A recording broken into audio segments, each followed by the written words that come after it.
понимаешь, если ты попадаешь в поле этого человека, он занимается тем же самым, чем ты. У меня нет такого как бы с простыми людьми, с которыми меня пересекает жизнь в тех или иных сферах. Но если это, например, в какой-то моей сфере, и я понимаю, что кто-то лучше меня, я как бы...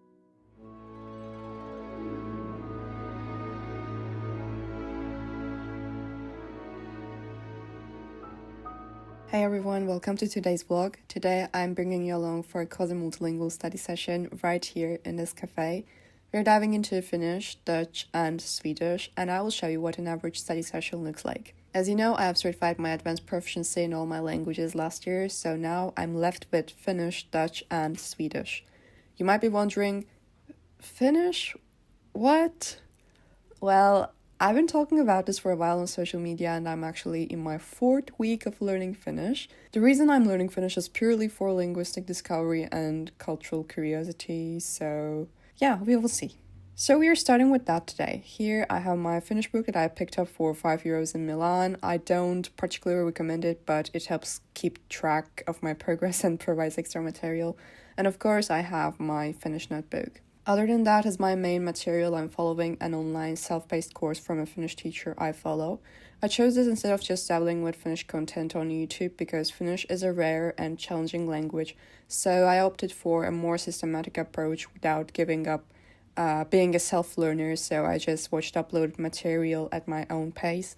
After all that stress of last year and with Finnish being my 10th language, I believe I deserve more comfort right now, so according to my current schedule, I'm supposed to complete A1 by June. Of course, right now I know slightly better Finnish than what I showed in this video, because in these clips I was learning about countries, languages, I come from Finland, I live here, and this and that kind of things.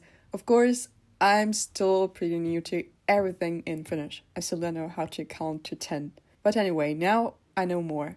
On this course, sometimes you have videos explaining this, sometimes you just have those flashcards with sentences and their English translations, or sometimes you just have exercises and you have to figure out the rules by yourself, but after a few days it's taught. I basically take a look at the material and then write everything down on my Notion, because I use Notion as a notebook, as a temporary notebook we can say, because it's too tiring to write everything to a physical notebook. So while actually studying, I only write the information partially on my notebook to just don't lose the motivation, but I keep everything on Notion, and after completing my 4 days of study weekly, I just update my notebook in a way that it will contain all the information from the week. And sometimes while writing them, I realize that I've already learned that information, but if I just wrote everything on the same day on my notebook, I would have the impression that I learned them, and then I wouldn't remember everything. So according to 6 months program that I was following, on that day I was supposed to learn a couple of countries, and also verbs like I live, I come from, like how to express this kind of structures. And it was a bit confusing because some sentences included possessive pronouns, which I didn't know back then.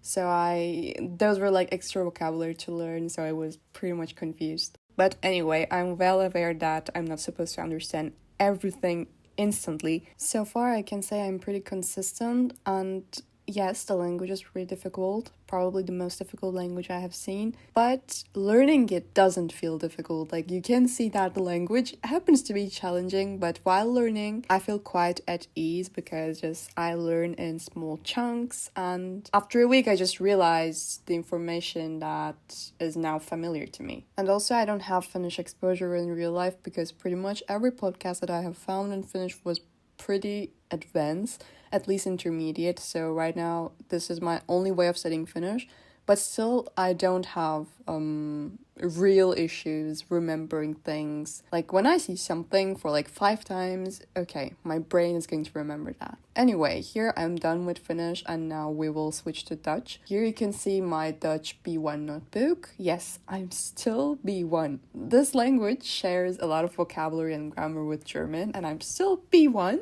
The way I study Dutch is once again pretty straightforward. Since the very beginning, literally since day 0, I have used Busuu, and this is probably my 3rd subscription or something, and I'm still at B1.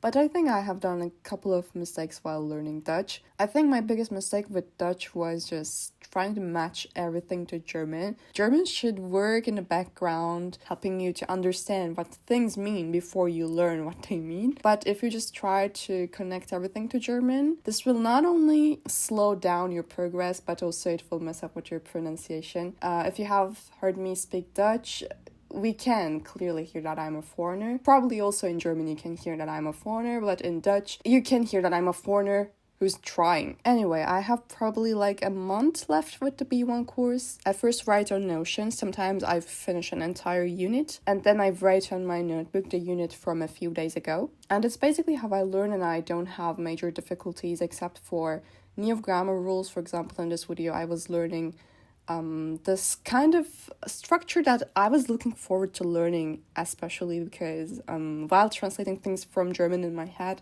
I couldn't find what to say in Dutch, and on this clips I'm basically learning how to express that kind of, meaning. So I don't have any problems learning about vocabulary and everything, but probably my only problems with Dutch are just not keeping it super separate from German in my head, and also not being really consistent. But I think once I finish that B1, it's over for my ops, probably.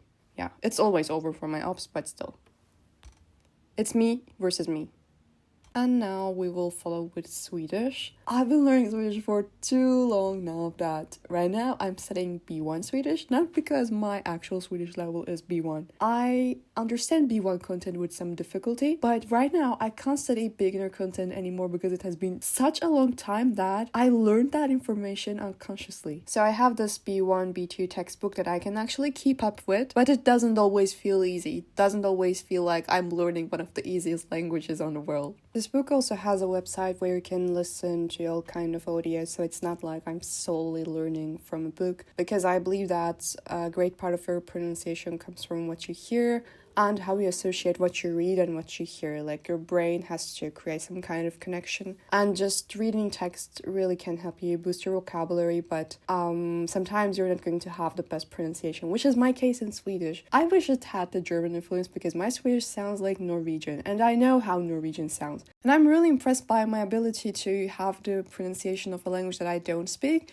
But if one day I learned Norwegian, which I probably wouldn't, because why would I learn Norwegian like after Swedish? I'm probably going to nail that pronunciation like crazy. I'm going to have the most natural pronunciation.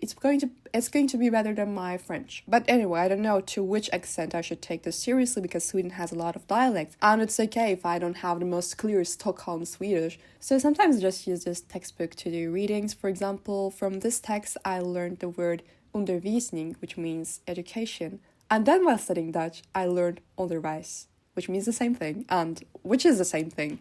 But I really like the fact that I learned the Swedish version before Dutch.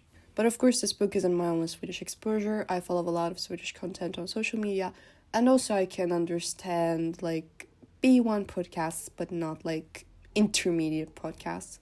So recently, like 2 months ago, I subscribed to a podcast from a creator that I'm literally following from the very first day I started learning Swedish. And I think her podcast is also for intermediate, because when I listen, I understand like 70%, but there are like 15 new words that I have to learn from each episode. Every week she talks about a new topic, but first she posts about the vocabulary and expressions, and then she posts the episode in slow Swedish, and then she posts the same episode in normal Swedish, which is the one that I really find difficult, because even if I can follow and understand the transcript, I don't understand anything when she speaks. Like, I understand, but if she just spoke to me with no subtitles, I wouldn't understand probably. Anyway, here I'm studying one of the old episodes, which has some phrasal verbs with prepositions, so a lot of new vocabulary for me. As always, I make those files on Notion, but I don't always write everything back to my notebook, because it's like entire podcast transcripts, and this is a lot of physical work, so I just don't want to get overwhelmed. And as I said, sometimes I have difficulty understanding the transcript, so I use this translator that you can see on the screen. It's good for basically when you have longer things to translate, and it works pretty well not only to English, but also you can translate it to your language or to another language that you're learning and that you're comparing to Swedish. So that was today's study session. I hope you liked it. Please keep in mind that this is not necessarily how I study languages every day. I don't study those 3 specific languages every day. And this is not how you're supposed to study languages. Everyone has their own ways of language learning, and language learning has 1,000 ways. This is only one of them that I find to be effective. So I hope you enjoyed this video, and you can follow me on social media and stay here for upcoming videos. See you on another one, and bye.